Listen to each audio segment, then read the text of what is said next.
What up, everybody? Welcome to another edition of Broadcast Hoops, where we talk college basketball, all things related. I got my guy, Chris Walker, in the house, of course, as always. You're about to see him plenty on CBS Sports, especially when that college basketball season comes around. But, I'm going to get that first shot at him. You know what I'm saying? But see, Um, hey Jamal, you forgot I'm doing NBA now. oh, you're doing NBA now? Added NBA to the repertoire, and Okay. some stuff. I will tell you some things coming out. You'll know first. Some things coming out soon. But I'm gonna be on CBS next week uh, Okay. doing the NBA Top 100 that we're gonna release. Okay. Okay. That's good, too. You Okay, know what let I'm me saying? get the Yeah. leagues. I'm All trying to get right. the league, and we That's might have good. another thing that we're releasing on NBA and gambling and all that. But that's down the road. That I know you like to put. I know you like to bet on a pony. So let me just. Hey, a quick aside before we get started. I had Yeah. a dude. I can't tell you who he is. Put $100. I didn't believe him. $100 on Sacramento winning their conference. I mean their division. Who's in that division? At Lakers. Lakers on it winning that division. Uh huh. Golden State. Oh, Golden Dude State. won $50,000, and I didn't believe it. And he showed it to me, and I was like, I don't bet, but Lord have mercy, 50 racks off 100 grand. And you know why? Because every time I'd be around him, he'd be like going crazy and watching the NBA. And I'm like, bro, you in their since right when? mind Since when? cheers for Since the when you a Kings fan? dude. And Darren Fox is from the H, so I follow Sacramento a little bit. I like Mike Brown, fond of him and his journey in the league. And I'm like, dude, who in their right mind cheers for the Kings? My boy Hal Presley played for the Kings way back in the day, you know, and dude won 50 grand. So, Wow. hey man, I'm not a bettor, but I understand. I'm a small time better. I'm a fanatic, a sports fanatic. So that always helps when you add the lines. You think you're smarter than you are. You think you can predict the future. So I'm all for that. I was actually looking at the tennis lines today. Ben Boy, Ben Ben Shelton, big underdog versus Djokovic, as he dude, should be. we But should be, but dude, TR4, like, come on, man. Come on, man. how you gonna let your little mentee just smack you like that, Come right? on, dude. You got a Come chance to on, play the Joker to go come to on, the man. finals of the US Open and you lose. I know. I hope he recovers TR4 from is that. like Dak Prescott to me, man. I mean, get you all excited, man, and just it's like That's Dak not that's Prescott. not that's not a bad comparison. I hate to put that on him like They that and put they that both out might there. have the same ceiling. You know what I'm saying? And I don't want are to the, say that because sooner or later, Joker's going to be gone. Joker's going to be out of the picture, and somebody's going. I mean, Alcaraz seems like he's that guy. oh, he's that guy. He's that unless Is he really that guy? he's that guy. Barring injury, you got to say that. Barring injury, he's that guy. He Really? he reminds me of like a young D Rose on the tennis court, young Steph Marbury on the tennis court, like a Well, you know straight what that means. That straight up means he prodigy. like him get hurt. Then I mean, he it's got that possible type because of he's force. athletic. He's athletic like that, so Yeah, it's very possible. athletic. You know who my favorite tennis players to be? I know we're off topic here. No, it's Boris all good. Becker. I used to love Boris Becker, man, and When he Pete was he, Sampras. he was a Those beast are when he my was two. young. I never liked Sampras. I was an You never Agassi like guy. Sampras, no? I was an Agassi guy. Oh, please, he's done. But you know what's funny? Hey, but before we jump in, I know we're going to talk about conference alignments, but what's your thoughts? I go back and forth and I vacillate over should it be legal, should it not be legal? What are your thoughts on betting on college? Because you see these kids are getting in trouble. You see what's happening in Iowa State. I think it's Iowa State, Yeah, where it now sounds the familiar. quarterback, like all of it, then obviously in the NFL, there's the NFL, NFL, yep, NFL. A few guys been you suspended the guys whole have been season. suspended from Right, betting on games that they played in. right, The old Pete Rose thing, keeping him out of the Hall of Fame for betting. right. I mean, like, what are your thoughts on that? I mean, as a fan, I like it. I just told you. I get into the betting a little bit. As a fan of all these sports, I try to. I think I know what I'm talking about. So I'll throw a couple dollars here on whatever games are going on. I like being able to do it. But I get you as far as there is an issue there, especially with college kids, um, getting involved. It's hard to Well, keep. why? How do Why? you keep Why? the heart? Tell me Why why. what? Why Why what? is it an issue with college kids betting? You let them do.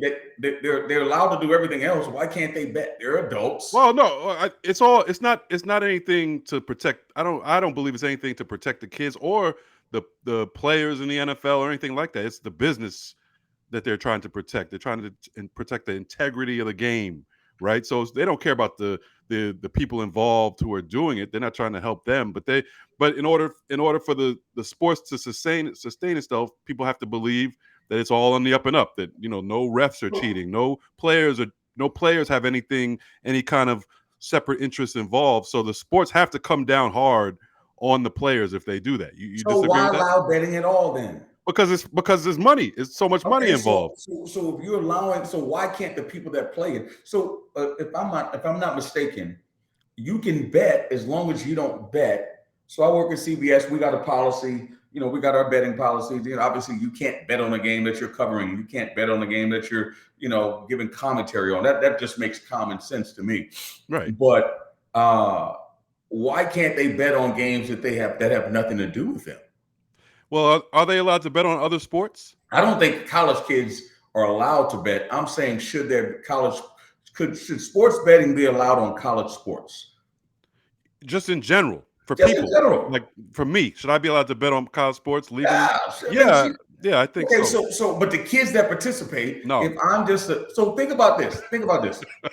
If a kid goes to the University of Washington and right. he doesn't play sports, he can bet on the USC Washington game. He can That's bet. right. Kids that go to kids in college can bet all they want. Because it doesn't mess with the integrity of the game. If I know the Okay, quarterback from Washington is betting on the game, even if he could be betting on the other team for all I know. Well, that's what we're really scared of, okay, right there. but what if he's betting on Florida State versus Clemson? That has nothing to do with him. Right, but you just want to make a blanket rule. You know what I'm saying? You don't want to get There you too go specific. again. You want There to make you it. You go want to make again, it easy. trying to Make it easy. legislate. Make it easy for these kids. Okay, no Make it betting easy. on college sports. Okay, What's we're next? not. What's next? They can't We're get gonna come out. NIL. We're gonna come out with a rule book, like a 900-page rule book for what they Dude, can bet on. No, just get rid of it. And like I said, we know it's all about the money, right? Because betting, causes more interest in the sport, more eyeballs will be on. You got absolutely. really the betting is for people who are not fans like me, people who are casual fans or less that will become fans because they're betting on it. They love to bet or whatever. They bet on a college game. All of a sudden they're watching college football. That's why it makes money for the Why sports. is the lines? Like you don't even have to know the teams. You just bet the lines. Right. The Right. over But and but under. when you bet it, you're more likely to watch it. That's true. That's true. In fantasy football, I forget. I don't know if I got to think back to the places I worked. You weren't even allowed. Think about it. I was a coach, college coach. Right. Oh yeah. I couldn't even get in a betting pool if they Right. had a $5 pool for the NCAA tournament. Yeah, that's This is ridiculous. crazy, man. Come on. That's I ridiculous. can't That's be in the ridiculous. pool. And I think it's still the case. I think that's considered betting. Like if a college kid, a college athlete, or at least a college basketball player tries to get in on that pool, and then people find out about it, I think they get in trouble for So, that. so, so if such and such school not in the NCAA tournament, right? They're not in the tournament.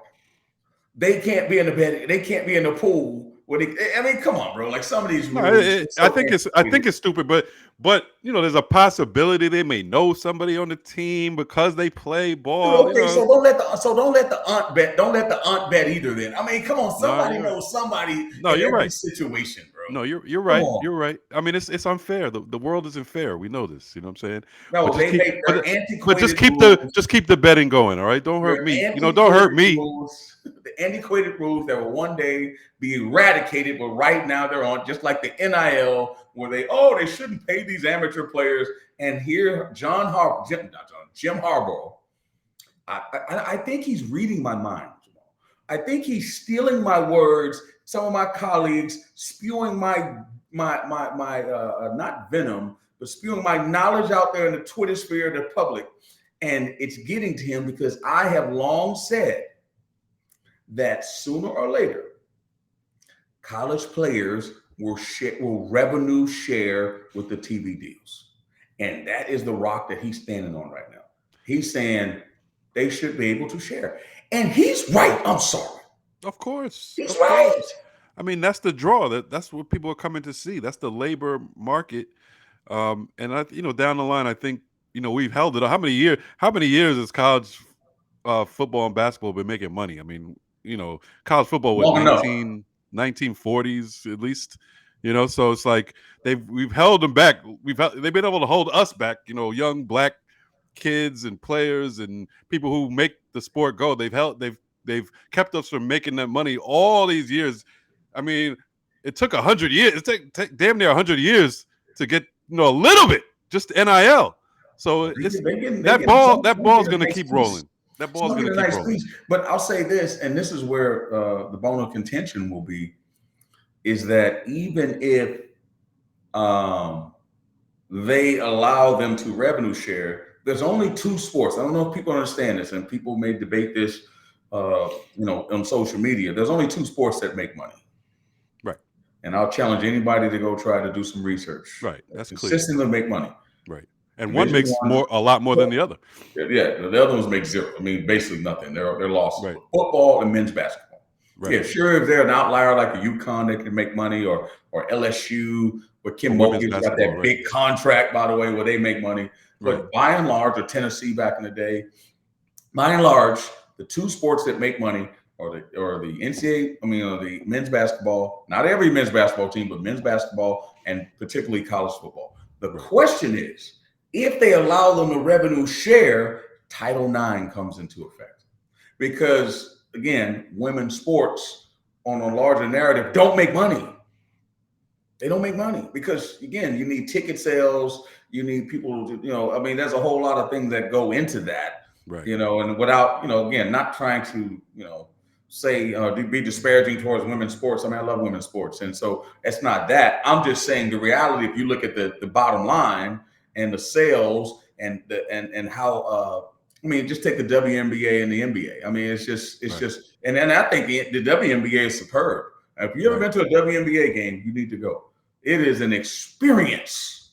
Yeah, like no other. I've only been to one. Sad to say, like no other. The Liberty are nice right now. At the end of the day, LeBron makes $50 million. Right. Jalen makes $60 million. What does a WNBA lady make? Right. Main woman make? And again, we can sit here and debate the reasons why, blah, blah, blah, blah, blah. Now filter that down to college and you get the same narrative. The girl who may play field hockey at Alabama, right?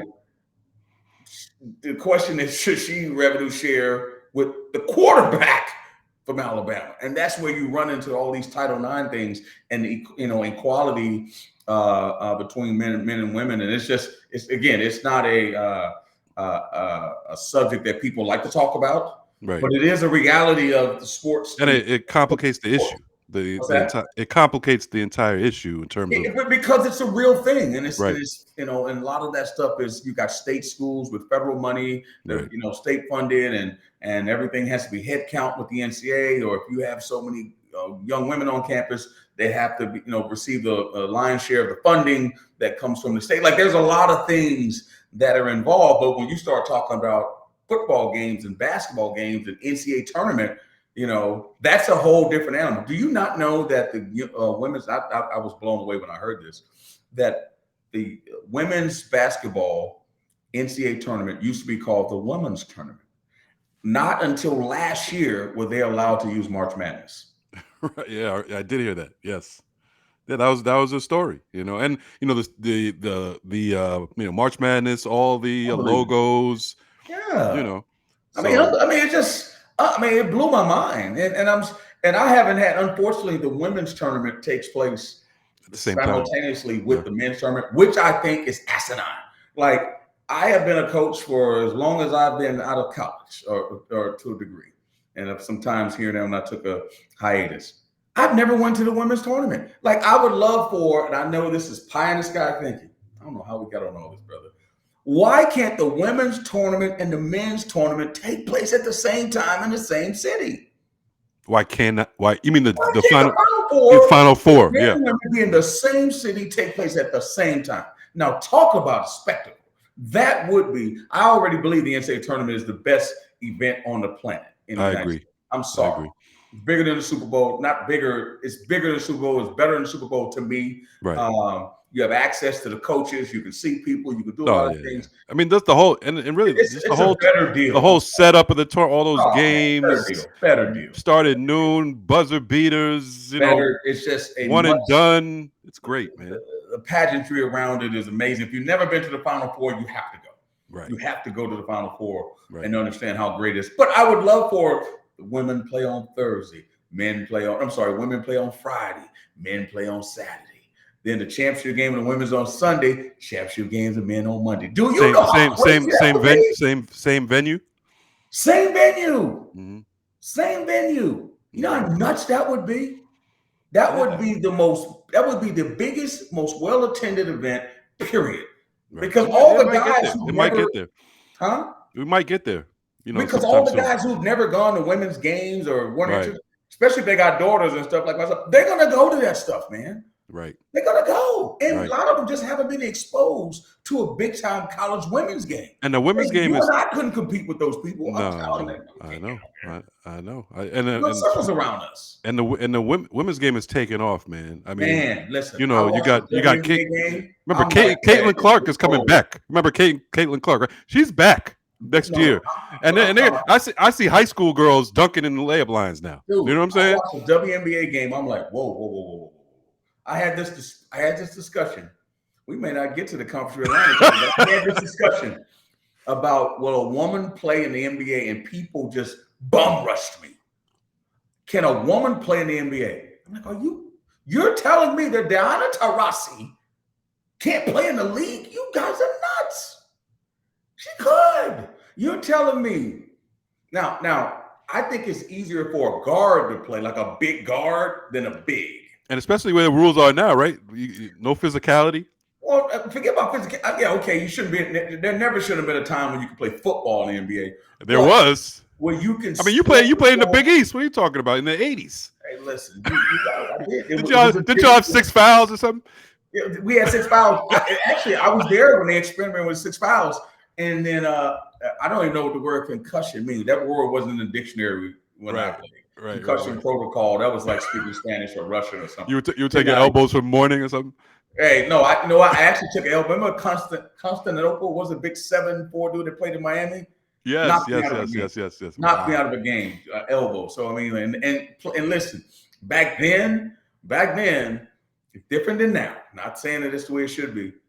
You wanted to be in that lineup. You were not going to miss a day of practice because you knew there was some heat behind you, and you didn't want to get Wally pipped. And so you were like, "Man, I'm playing the next game. Yeah, sit down. I don't care. I'm playing. I'm playing dizzy and all." It grew. It's a different world today, shall I say? Right. But I'm saying, if you watch a WNBA game and you watch the way they shoot the ball, Kelsey Plum, like you watch some of these girls, Breonna Taylor, I'm telling you, man, skills. No, skill wise, no question. Start doubling guys in the post. You double Joel Embiid. He moving the ball around the perimeter. You telling me Breonna Taylor or some of those girls can't sit in the corner and knock down the jumper? Of course. Anescu, like, get out of here. Yes, they could. Well, on the defensive end, the game is a team game. It's called team defense. What are you talking about? Yeah. Yes, they could. Yeah. Yes. Now, they have their own leagues, right. But trust me. I mean, the physicality and the size might be an issue. But my problem is the people who usually make that argument are like fans, and they're kind of, that's code for saying like I could play with them, or they're on a level like the average. Not even the average, like real players will get killed by them. Here's the thing: college players, a dude in college would be like, man, if I go to the WNBA, I'll be the MVP. No, you won't, player. No, you won't. No, you don't get it. They're fast. They can handle. They can do the same dribbling drills you do. I mean, I'm just telling you. No, that's real. It will be, people's probably say I'm crazy, comparable to one of them thinking they can beat, what's the girl, Richardson, the track star? Oh, yeah, Sha'Carri Richardson, yeah. Because you're a dude, you just think you can roll up and beat her. Yeah, okay. Yeah, man. And they know better than that. No one says that. Okay, so what I'm saying is the league, I'm not saying football, right. But I guarantee you, there's a woman who can play football. Hey, I coach my son's flag football team. easily the best player in the league was a girl, and she was doing video game moves on these No dudes. way. I swear, like 10, talking about 10 years old, but she was easily the beast on the field. She had a twin brother that she was nicer than. No way. Yes, yes. So, flag. Speaking of that, I wrote an article on that like months ago. But flag football is coming. Like that's going to be like a real sport pretty Oh, soon. come on. Watch. Give it. NFL's behind it too. Next Watch. next you're gonna be Watch. talking about pickleball. Come on. They put your CBS network puts pickleball on TV. So don't sleep. Listen. I'm not listen. Hey, I love CBS. I'm not. Now you love pickleball. But all of a sudden, pickleball became a thing, and I'm like, okay. Yeah. Well, flag football is realer than pickleball. I'm telling you that right now. Flag football is more real than Listen, pickleball. I grew up playing flag football. That was a thing, because I was, when I was a kid, we played in the field. I'm from Texas. We played outside in the heat. And so flag football, whether you were in middle school playing flag football or whether you played Pop Warner, Pee Wee flag football, that was a real thing. Grabbing that flag is harder than people think. Trust me on that. Yeah. That's like a skill. Yeah, like, seriously. Especially when you got one of them elusive little cats. Yeah, it's easy to grab a dude and throw him down and grab a flag.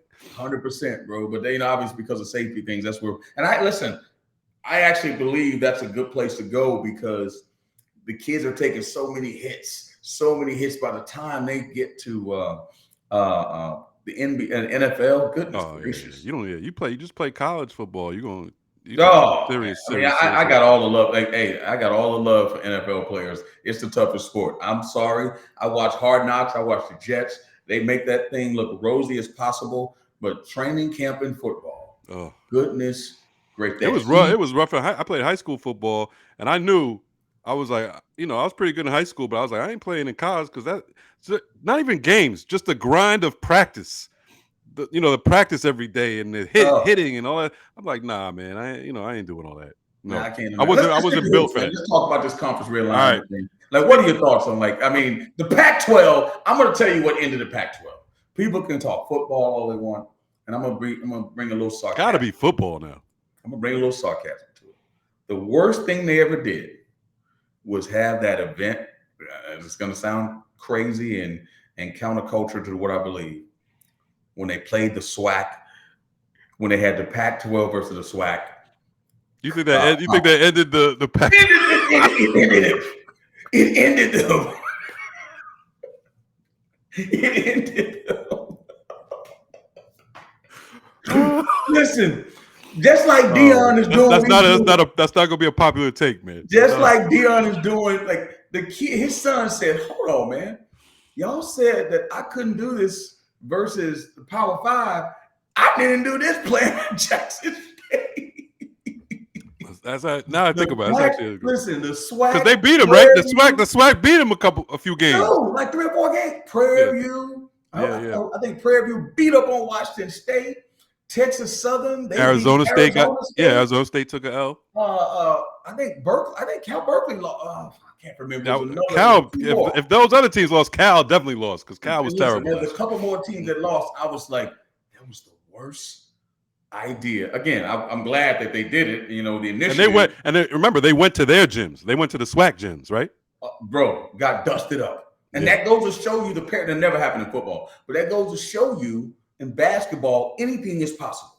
Right. Things are more. They're more. That's why the tournament is great. Yeah, exactly. That's why the tournament's great, and the transfer portal has changed everything. Now they'll think maybe level the playing field in football, but not like basketball. Because of the one and done, because of instant gratification, system. One guy can affect the game more than in football. 100%. But the SWAC, I called this when I was doing it on TV. I used to call the SWAC 12. I used to call the SWAC 12 because the SWAC was beating up. I was like, who ever thought of this?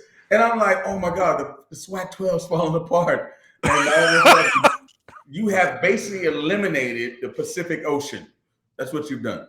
The Pacific Ocean does not exist anymore. Well, as a whole. They sprinkled them all over the place. We have just eliminated the San Andreas fault. Has just eliminated the Pac-12. I know, it's crazy. It's crazy. I mean, overnight. What's up with the West? What's up with the West Coast, man? They can't keep something together over there, man. Television. But they couldn't have. I mean, USC and UCLA by themselves should be able to create a conference. USC, and listen, USC in all of its splendor for basketball, it just hasn't been that. Sorry, but it just hasn't been that. But it's Uh, still a draw in football. who? It's still a football draw. USC always. I That's know, like but not like Reggie Bush. Not like Reggie Bush and Matt Leinart in those days when Pete Carroll, was doing they were doing their thing. It's just not the same. And then now you throw in Oregon, which is like, the media markets, and those TV deals, and you put all that together, that gumbo just don't smell right for the Pac-12. Late TV times, no one's watching. Think about it. The game starts at 8 o'clock on the West Coast. It's 11 o'clock on the East Coast. yeah. And it's over. Yeah. So back in the day, people would stay up to watch USC, but now who's going to watch Oregon State versus Washington State?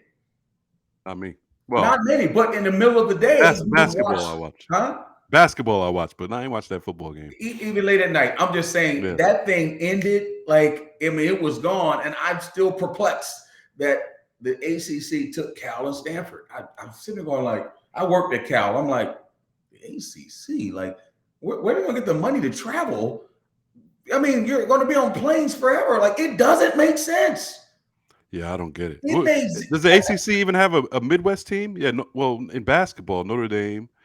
But Notre Dame is a Midwest. But that's not football. They don't have it's them in called football. The Atlantic Coast Conference. I mean, we already know. Coast Conference. We already know that doesn't, like, the names of the conferences, what they were originally built for. That means nothing anymore. Atlantic Coast Conference. The Big Ten. USC versus Penn State. I mean, on a Wednesday. In the Big Ten, which is a Midwest, USC conference. versus Rutgers. Like, what are we doing? That's wild. That's wild. USC. What are we doing? UCLA Rutgers. playing Maryland. Yeah. I mean, like, what the heck? Football. I mean, I'm sitting there going like, I'm flabbergasted that the Pac-12, there's no more Power 5. It's actually a Power 4 in football. Right. And and we know that, like you said, we were talking about how big football is and the money of the sport. That's all it is. I mean, football. This shows you how football absolutely runs the sport. We know men's college basketball makes money, but nothing compared to what football makes. And I remember when I heard, a few years ago. I mean, I always knew football made more money, but when someone told me that, I think it was Indiana. This is when Bob Knight was there, or Bob Knight just that the Indiana football team made twice as much as the Indiana basketball team. That's when I was like, wow, because we know the Indiana football team has never done anything. And the Indiana basketball team is a historic blue blood institution, right? And the fact that they're small, they're not small, but their football team, who nobody ever watches or heard of, makes twice as much as their basketball team, should tell you all you need to know about football money in this country. And you got to realize part of that is, think about it, ticket sales. You got 70,000 seat arenas, right? But it's the revenue sharing from the TV deals, right? It's huge, and people watch football like no other sport, and bet on it like no other sport, and so bet on it like you said, bet on it like that's why they let you bet on these college games. Are you kidding? How much more money are they making since it's legal? Bro, listen, you get people that don't know anything about sports, and you get to August, and you get to a Saturday, and you get to a tailgate and barbecue and sorority and fraternity parties, and people lose their mind. Football rules the rules. Basketball is just too many games. Football, there's probably only 6 home games. There's homecoming centered around it. It's just a different deal in our country. Basketball, when it comes to the NCAA tournament, or you get late in the league in the conference, that's when basketball becomes big in the winter. Right. But the fall, you're out, it's outside. It's just a different deal, man. It's just football is ingrained in our culture, man. The NFL all the way down. And it's the reason why these teams are skipping around. But the question is, how does it affect basketball? Right. Now, there's these rivalries, USC Cal, UCLA Cal from back in the day, like stuff like that. That stuff's gone. When I was at Cal Berkeley, you look forward to the LA trip. We got to play USC, UCLA. Right. Well, you knew you had to go play Washington State, Oregon State. Cal, Stanford, the Bay Area trip. You can still make that happen, right? I mean, you still have non-conference games, right? Why wouldn't Cal and USC and Cal and UCLA, why wouldn't they schedule each other every year? And especially Here's the since, deal. Why especially would since we? when you're in conference, you're going to be traveling, all across the East No, Coast. they're not going to do that. They're not going to play an 18. The question is, who are the travel partners? What's the scheduling like? You're talking about student athlete welfare, right? So Are you? you're going to make students travel cross country. Here's the one school that I still It's all about the money. We know they don't care about the I know, kids, but there was right? one school I still believe that has no business being in a certain league. And I don't want the West Virginia fans to get mad, but how is West Virginia in the Big 12? Like I don't get it. I mean, that Why makes is more sense Texas than Tech some why is places. Texas Tech flying from Lubbock to Morgantown? I don't get it. Colorado coming back to the league was natural for the Big 12 because they started out as an original Big 8 member. Right. That makes sense. Right. Yeah. I mean, Nebraska, I'm just saying that these teams move around, and I don't think they're done. I think you can no. have Nebraska come back to the Big 12. You can have some musical chairs as well. Let's look at some of these conferences and how they look now. Like, okay, we talked about the Pac-12 being no more. I think there's like 4 teams left in the Pac-12, so they're gonna be dispersed all over the place. But let's look at the Big 12, which is totally different just this season. Right. You know what I'm saying? So, and let's take a look at who's new in the Big 12, right? Just this year. I'm gonna Okay. circle a game for you. Arizona, Kansas. Wow. I Big mean, that's just conference game. and that starts in 2024. Arizona State, and Colorado and Utah, right? They go to the Big 12 in 2024. Already this year, the Big 12 has new members: BYU, Cincinnati, Houston, and UCF. Okay, so that's a whole different ballgame. You got, we're talking college basketball. That means you got Kelvin Sampson is now in the Big 12. Now he plays against Baylor and Kansas and It'd be tougher for Kansas him. State. It'd be You know, tougher. his He can duplicate that. He's really a Hall of Fame coach for and sure. we know we both love him, and he's definitely one of the best coaches in the nation. But how do you think he fares in the Big 12 now compared to when he was in the AAC, he's running that league. He's first or second or first really every year in the past few years. I don't know if Hey, he can listen, keep man. that Here's up what in the Big one 12. thing about him, you talking about a guy who was the head coach of Oklahoma for a long time, Washington Right. State, and had a little Indiana. cup of coffee at Indiana. This dude was in the I call him Unc. Unc will be fine. Don't worry about Unc. And because they're in the Big 12, you got to realize that when they formed the Big 12, the Southwest Conference and the Big 8 were in existence, right? And when they formed the Big 12, they left out Houston, they left out SMU. What Right. do Houston and SMU have in common? Right? You know what they had in common? They were dominant in football, dominant in basketball. Dallas recruiting market, Houston recruiting market. Mm. So they left a school like Texas Tech. They allowed them to be in the Big 12, but not SMU. Right. Great academic institution. Houston, no big. You got the fifth largest city in America. They don't have a Big 12 school there. Right. That was done intentionally. So it was only a matter of time before Houston should have been in Big 12 a long time ago. And it's going to cause problems for people going to recruit there because now a kid can stay at home and not have to go to Tuscaloosa. Yeah, and we were seeing it already because the last couple of years, because of Samson's success, they were getting all of a sudden he started getting top 10 guys. They had the kid that just went to the lottery, the one and done. I'm blanking on his name this year. Jarrett. Oh, Yeah, Jarrett. Jarris Walker, right? Yep. Yeah. Jarris Walker. My little You know, nephew, Jarris Walker. That's my so little they're gonna they're gonna continue to get guys like that. And then so you got the Big 12, but then like you said, next year in 2024, then they added the West Coast teams, Arizona State, Colorado to some extent. I mean, that changes it even more. How many teams is that? They're gonna have 18, I think, all together. Right. So BYU is the one that's an odd duck for me, but that's football though. But have you ever been to Utah? No, Provo. I've never been to Utah. Yeah. So I've done games in Provo a number of times at BYU. I think it's the Marriott Center. Big time. I mean, you're talking about 20,000 seats sold out. Mm. It's an intense, and I coached at New Mexico when BYU was in the Mountain West, and that's when they had Jimmy Fredette and all those guys. Trust me, that place is tough to play, and they're going to get some different type of players there. People always think of BYU having a bunch of white kids, all that kind of stuff. But it's going to be some brothers playing for the Mormons. I guarantee you that. It's just going to be a different landscape in order for them to compete at that level. I'm sure they're going through some things right now, recruiting wise, that will change that deal. But Utah coming in, Utah's dominated the Pac-12. People can talk about all the other things. Utah won that league last year.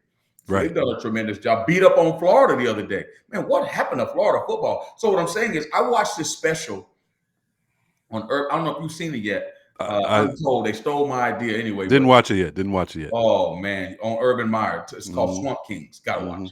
Mhm. Mhm. I didn't realize how bad of a dude Urban Meyer was. I've heard the whispers, but I need to Not watch. bad I in need a to watch it. bad way. He's got No. the other stuff going on. How he transformed and Oh, you what mean he had bad to isn't deal with good, like Run for DMC? Florida football and what it is now. Because you got to realize he came Well, behind Steve Spurrier was Spurrier. there. Spurrier had him all right. Not to Oh, Urban. Spurrier won a championship. Yeah, that's right. But this dude won a championship his second year. Yeah, He won 2 championships in Florida. because he was ruthless, right? I That's what want to he's say known as. ruthless, but yeah, man, that dude got it done. That's all I know. And then left there and won with Ohio State. Because sometimes you just forget, like, man, why is everybody so bullish on Urban Meyer? You'd be like, bad dude. Yeah, he got some things done. But couldn't do it in the NFL though. I mean, it was a disaster. Differently, and neither could Nick Saban. A lot of dudes couldn't get it done in the NFL. Calipari in the NBA, different league. It's Oh yeah. that's a grown man league, and you got to be a little bit different to get things done. But the Big 12 is certainly going to be different. I think the Big 12 kind of makes more sense geographic wise. Until you bring in the Arizonas and Arizona States and all that, but no, I hear you. I mean, even with the new teams they brought in this year, take BYU out of it in terms of geography. Cincinnati, Houston, UCF to some extent makes a little more sense, but just in terms of like new basketball rivalries, what it does for the league for basketball, what do you think? Adding, let's just talk about this year first. Adding Cincinnati, Houston, BYU to the league. What is that good for the league basketball wise? Yeah, it's great for the league, but Cincinnati, tradition hasn't been the same last few years. Without Huggins, since Right, Huggins. without Well, Huggins. Mick Cronin. Cronin was good. I mean, they still had some good teams, but Yeah. certainly their recruiting will be on the uptick now. So they'll be able to get some players from the Midwest that they probably couldn't get from being in the AAC. And then UCF, that's Johnny Dawkins, my guy, my hero. That Johnny Dawkins was the guy I emulated. One of the guys that made me want to play college basketball, other than Pearl Washington, was JD back in the day with the tight shorts, the backwards dunk, JD with the little flat top and a little slit to the side. So that's when Duke first came into the national prominence. Exactly, and so him being the head coach at UCF, certainly wishing him well, because that's a transition. But they've been good. They just had a lottery pick, so right, Johnny Dawkins, the low key, has kept that program steady. If anybody's been fighting with Kelvin Sampson or the dominance of the AAC, it's been Memphis and Central Florida nipping at their heels. Right. But they're going to be fine. And BYU, I'm telling you, I'm not. They're going to be. Trust me, like that's going to be a tough place to play for a lot of people. It's not what you think. They've always been really, really good in the Mountain West, and now they're going to get an opportunity to step it up again, step recruiting up. They'll get some guys they'll be able to get some guys that probably would have gone to Oregon, probably would have gone to not necessarily UCLA. They will beat some people off with some guys, and they'll get a different type of guy too. And Houston, I'm just telling you, don't worry about Uncle. Figure it out. They'll get players from Houston. Jarris Walker was from the East Coast, McDonald's All-American. So they're showing, and this is before they went to the Big 12. Yeah, so Kelvin Sampson, don't worry about him. Right. Houston will do exactly what they're doing. It'll be a little bit tougher because they won't have the padded schedule from the AAC. It'll be a little bit tougher, so we'll see. But I think they were great additions. I think that the additions, the next year with Arizona coming in, Arizona State with Bobby Hurley. Basketball, that's great. It's great. Yeah, Utah, a little bit. I don't know what Utah do. But still a very good program. Oh, yeah. Again, they've got programs that people support. They have programs that people support with great facilities. And the Big 12 is still going to be solid basketball-wise. ACC, no changes this year, but we started to talk about it. Coming, starting next year in 2024, they add Cal, they add Stanford, and they also adding SMU. That was a weird one, but they get the Dallas market.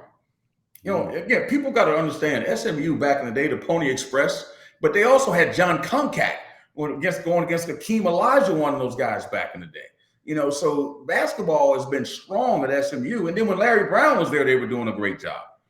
So right. there's an opportunity. I mean, I've done a game, and I had George Bush right there sitting next to me when I was calling the game.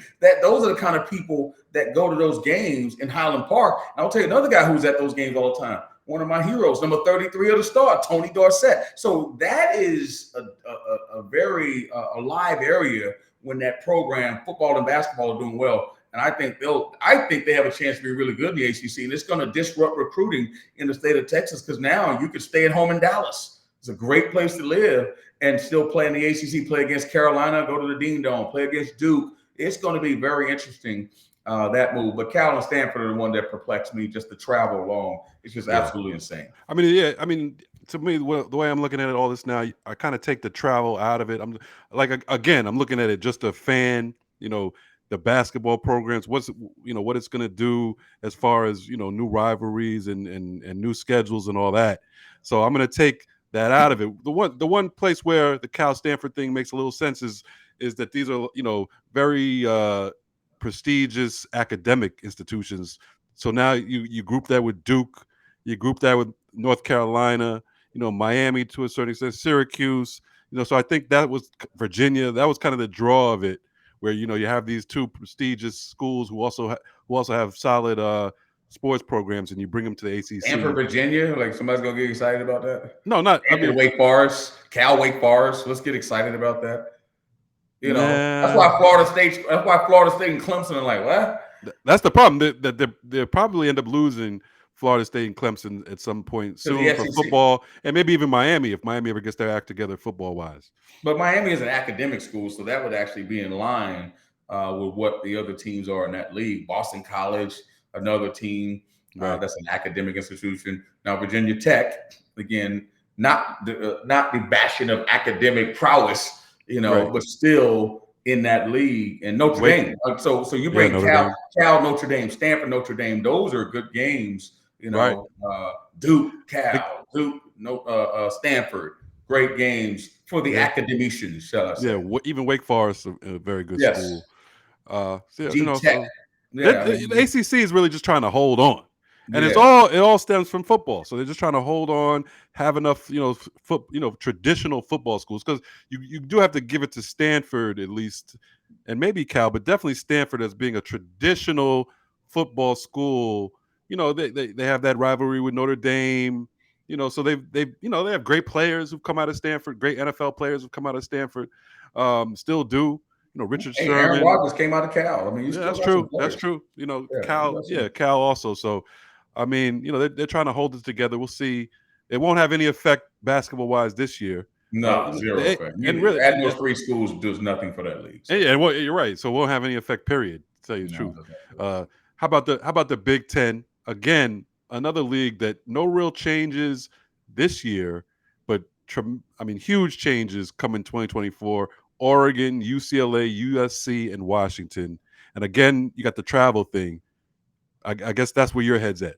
Like Yeah, it's but I mean, travel. obviously on the basketball tip, just to me, I mean, Andy Enfield's done a really good job at USC. They Yes, got Bronny James there, so people will be hyped about that if he's still around. But probably not. UCLA is the draw, Yeah, for those teams. I don't know how they're going to split the conferences up, East or West or whatever. But UCLA, Michigan, yeah, UCLA, Indiana. Because yeah, there's certain games that are like, UCLA, Purdue. yeah, John Wooden went to Purdue. If people don't know that, so I'm saying that there are certain games. UCLA, Michigan State. yeah. So there are some really good games. I don't think people get excited on the basketball side with USC as much as they would on the football side. USC, Penn State. That's a Oh huge yeah, game. USC, Michigan. So there's going to be some fun, man. Like I'm telling you right. right now, this is going to be interesting. It's great for And betting. yeah, oh, there you go. Great, great. But it's going to be good. But for the basketball piece, UCLA is the one that brings the most cachet. Yeah, no question about it. What else we got here? A lot of we talk about these conferences. and what they're doing for football and how it affects their basketball. One conference that doesn't change uh, in any ways is the Big East, and Yeah. really the Big East has been surprising. Kind of stayed ahead of the curve when they went Right. all basketball. They're like, okay, obviously we're not going to compete with football. We're gonna keep this East Coast thing. Well, not even really, but we're gonna keep it, uh, basketball centric, and they did that, and they've been very successful already. And now with all these changes, the Big East is looking really strong for basketball. And I know you think they're the best conference Yeah, I basketball mean, conference three of there the is right last now. six, Villanova won in 2016. So there's been six champions. So they've won three of the last six. The Big East has. It's the Right. best premier basketball conference, period, since the beginning of this inception. I mean, that's just what it is. That's other teams have had their years. And people talked a lot about the Big 12 last year. And certainly Bill Self is the GOAT right now. And he's done a tremendous job at Kansas. Had a chance to coach him against him as a head coach. Obviously, the ACC has this tradition, when, we're talking about Duke and Carolina, when they've had their runs. But if you're talking about it as a whole, and then Kentucky, I'd be remiss if I didn't mention the Kentucky and the Arkansas years with Nolan Richardson. But if you're talking about top to bottom since its inception of the leagues, the Big East, even now without football, you're talking about, and then bringing in the Creightons and the Butlers. Right. DePaul has had a tough go. My boy Tony Stubblefield, he's going to get that thing going. But you bring in now Rick Pitino. You Right. got Ed Oh Cooley, boy. who's now gone down to Georgetown. Like, I'm Right. just telling you, this Right. like you got Thad Matta, a Final Four coach at Butler. Right. This league is Sean Miller at Xavier. Xavier. Yep. This league is ridiculous, man. Oh, And Shaka Smart Marquette. Shaka Don't forget. Smart and Marquette, the job he did, and Creighton, they're going to be really good. Greg McDermott's an excellent coach. Got Cal Neptune, a coach on the rise at Villanova, taking over for a legend. And my boy Kim English at Providence, don't sleep on him. Yeah. Yeah. Former player in the league, like he is an analytical mind, young. He and Cal Neptune are two up and coming bright minds in the business that were successful in the A10. And I'm just saying, this league, and hey, listen, we cannot forget about our guy Seton Hall. You kidding me? Holloway, Shaheen. Yep. You can't forget about Shaheen, who played in the league. Yeah. Was an excellent player in the Big East. So the Big East is alive and well, man. Got personalities. You got all the best cities. You got, TV. You got the narratives there. Man, the Big East is going to be First of all, Rick Pitino coming to the league makes it crazy anyway. Now, I mean, Madison Square Garden for St. John's home game is real now. Let me nuts. It's going to be like a mini. It's going to be a mini Knicks game. Dude, Rick Pitino has basically done what Dion did at Colorado. Right. I'm glad you brought that up because people have been talking all this, how Dion, 80% turnover, and some people try to kill him for it. I'm really he's just taking the new basketball model because Pitino, because in basketball it doesn't look so bad. You turn over 10 guys. Right. Football it's like 80. You know what I'm saying? But 80's a lot. 86 to be exact. But percentage wise, it's the same. So he's basically doing what they're doing in basketball. And Pitino, I tell people, Pitino did the same thing. And remember, I've talked to people, they're thinking like old school college basketball, like, oh, want to take him 2-3 years to get the program growing. Not nowadays, because Pitino's almost 80. It can't take him 3 years. No, it can't take him that long, and it won't, because even before the portal, Pitino could turn a program around in 1 year, even before the portal. And some guys are just gifted at what they do. Yeah. Now with the portal, they might be top 20 next year. Portal, would you be surprised? Would you be surprised if they were top 20 next year? No, they'll be top 20. They'll be one of the top. They'll be in the NCAA tournament. No, but would you be shocked if they were top 20? That's all I'm asking you. John Rothstein, my colleague, corner phrase, portal comeback. That's what it is. Portal comeback. And certain guys have to be in that portal, and some guys are masterful at it, but you still have to put the team together. As I said before, if there's one mad scientist you don't want to play against, it's Rick Pitino. With the weight of the Big East, Madison Square Garden, and New York City behind it. And he handpicked guys to put on his team from the portal. Okay, I've seen Rick Pitino. Remember Kentucky when he just had Mashburn and a bunch of nobodies? He had Mashburn and a bunch of nobodies. They should have made the Final Four that year. Remember that? Yeah. If you give him capable guys, which he handpicked, I'm telling you, they're gonna be better than even most people think. That's all I'm saying. Listen, I'm one that said like St. John's did the right thing Mike Anderson is a good friend of mine, and I'm sad to see him I hope go. he better get his money though. I hope he gets his money. No, I hope he gets his money like Kevin Ollie got his money. But Right. we're not talking about his money. I'm talking about the impact of having Rick Pitino. That's what came to my head. The money. Who used to be the coach of the Knicks. I mean, let's forget about it. The bottom line is they did the right thing. No, they did the right thing. Let me ask you before we get out of here. Last thing with the Big East, should they expand and should they go West Coast? They've been talking about you wouldn't want Gonzaga. You don't need Gonzaga. You don't need it. You don't need Gonzaga. I mean, everybody else is grabbing West Coast teams. We need one. For what? What is that market going to do for you? Spokane, Washington. You have every market already. The spirit of the Big East was the big cities. So what do you need Spokane? What do you need Gonzaga for? That's and true. Guess what? That's a good point. I may be in the minority. I used to say, people are like, man, of course you're a minority. I said, no, I'm in the minority in my thinking that, and people may say, you're out of your mind, Chris. No, Drew Timme, we will not talk about Gonzaga the same way. I'm sorry, I said it. Wow. That's how big Drew Timme was. But they talk. I mean, Gonzaga was a squad before he got there. Drew Timme made them a different level, bruh. So we'll see post Drew Timme what Gonzaga looks like. I think they'll be okay. You know, they'll be top. They'll be top 20. They'll be top. You know, I think they'll be all right. You know, I'm just telling you, we'll see what they are without Drew Timme. It'll be very interesting. Yeah, they had a lot of defections plus Drew Timme, and we'll see what they are moving forward. But I don't think Gonzaga. I think the Big East is fine. Just the way it is, stay traditional. You won the championship last year with a team that finished 5th in the league, that came back from the AAC, and 2 years later, national champions. You're fine. No, I think you're. I mean, we just rattled off the teams the Big East has, and you're right. I mean, Marquette could do it. Xavier's going to be there. Creighton's going to be there. UConn, of course. Providence, don't sleep on them. Villanova, of course. Seton Hall, don't sleep on them. St. John's with Pitino. Butler, you can't sleep on. DePaul's the only one. Even though I like Butler will probably be in the lower echelon of it. And Georgetown used to be everybody could count on them as a win. Not anymore. They're Cooley there. It's gonna be a tough league, man. Ed Cooley's real. We know that. Yeah. We know. You know, and the same thing with Pitino.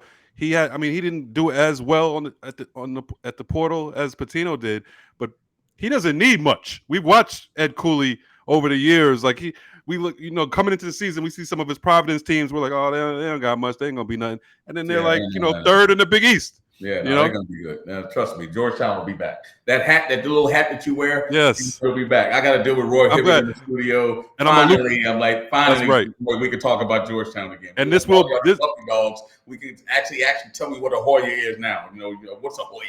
There you go. There you go. And this will be one of the clips where you say Georgetown is back. So I'm glad you finished the segment with that, because we will be using that. Good discussion on Realignment, all things college sports. We even talked tennis and some other stuff. Man, we went around the horn today for sure. Definitely. So thanks to the listeners for listening. Thanks for watching. Subscribe to the channel. Listen to us. We'll be back next week with much more. We'll start getting into what the college basketball season is going to look like, and then you're doing NBA, so hey, we'll probably sprinkle a little NBA, a little everything. LeBron or bust. That's all I'm saying. I hear you. All right, y'all. Peace. Peace out.